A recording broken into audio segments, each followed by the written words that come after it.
Nice Mike from Custom Cruise. You can see a beautiful bit kit, like all our stuff is. These are premium shocks. You can see here, this thing called premium is the ride height is adjustable. So basically you undo this lock nut here. You can obviously screw this up and down to adjust the ride height, but you can also adjust the preload here. Multi-weight spring, as you can see, so it's like a progressive spring. So the harder you hit the bump, the more hard it gets for it to be compressed.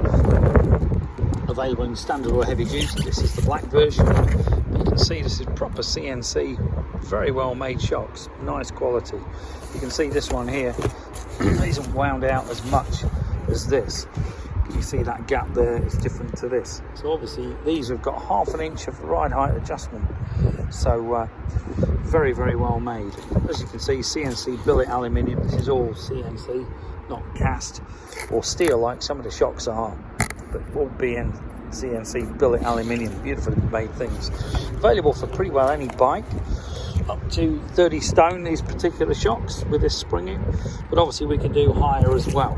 So if you're interested, let us know. CustomCruisers.com. These shocks should be appearing on soon, or www.customcruisers.com if we ever get the bloody French to sort out Presta shock, which is a nightmare. Paying for support, it's a joke. But anyway, give us a call, 01773 835 666, or see CustomCruisers.com. Thank you.